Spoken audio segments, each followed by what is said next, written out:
All right, I am back again, and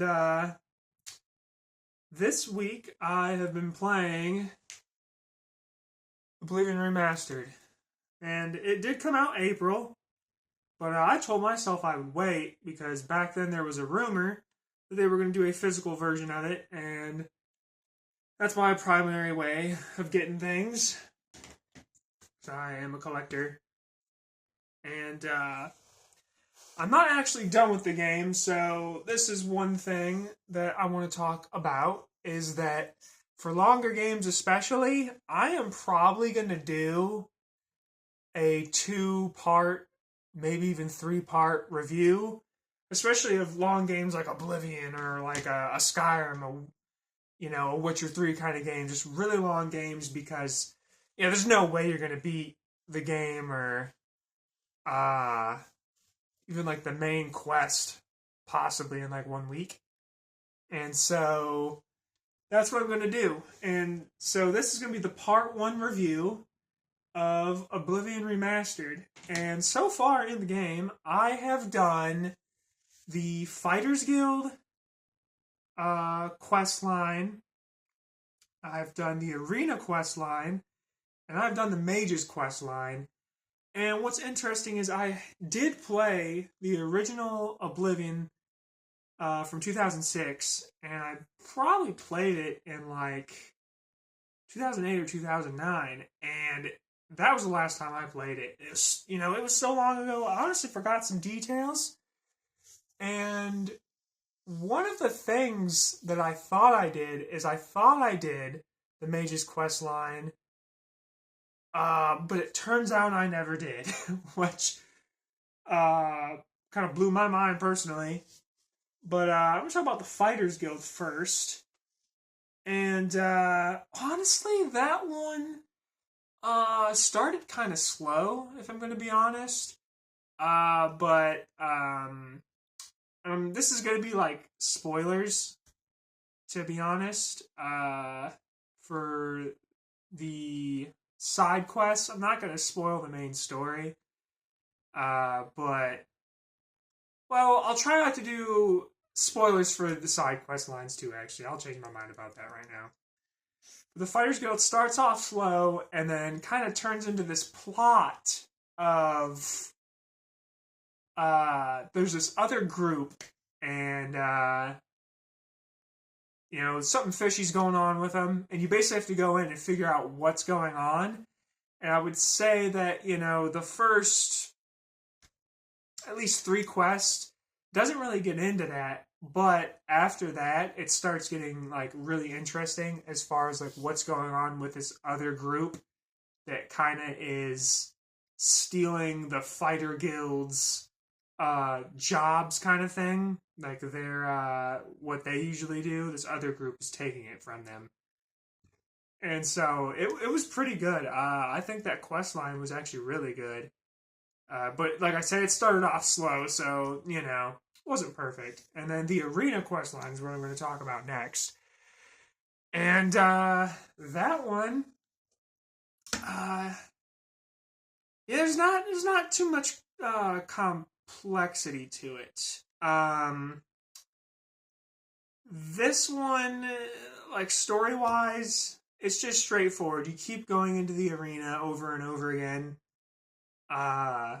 And you advance through the ranks, and at first you're not respected at all by, I think he was called the Battle Master. He's this Red Guard guy, and he just treats you like total crap, right? And it's funny, but as you start advancing in the ranks, like, you're making a lot of gold, and you're basically, your name's starting to become famous and popular in Cyrodiil, and he's respecting you more, and eventually you get to the point where, and he tells you this right away at the beginning, so this isn't really a spoiler, but you got to fight the Grand Champion.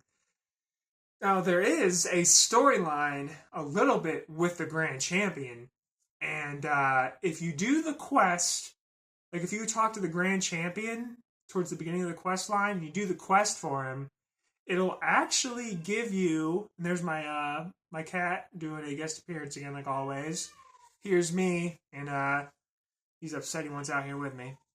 But if you do the quest for the Grand Champion of the arena, you will actually get a different ending. And I didn't know this the first time I played Oblivion back in like 2008 when I played it. But it was pretty cool to see this different ending. And I'm not going to spoil it, but it's definitely worth it if you do the quest line for the Grand Champion that is in the arena. And the next and last thing I'm going to talk about the Mages Guild, because it's the last thing I've done. I thought I did it before when I first played the original Oblivion, but I didn't. And that quest line, you know, it basically starts off as you have to go get these recommendations from each of the Mages Guild guild halls all around Cyrodiil. You know, your Chaden Hall and all the Broom, all of them. And you got to do favors for the like head mage in each of the guild halls, and they'll give you a recommendation, and then it really gets... And, well, the recommendations part is decent. You got to do these different activities and stuff, and you're introduced to, like, the entire quest line.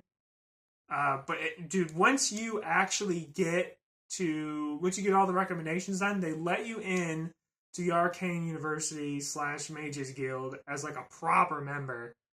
And this is when you actually get access to spell making, and you can enchant your own armor and weapons. And this is, like, gameplay-wise, one of the coolest things in the game, if not the coolest, because you can construct your own spells out of several different spells, and you can also, with the enchanting, put, like, frost damage, fire damage, and disintegrating armor, like, all on one weapon and stuff, and it's super cool. And, you know, the storyline for that one, again, I'm not going to spoil it, but it is pretty good, and it turns into this bigger thing that affects pretty much every resident, every person in Tamriel, if you don't handle it. And at the end, there is a character that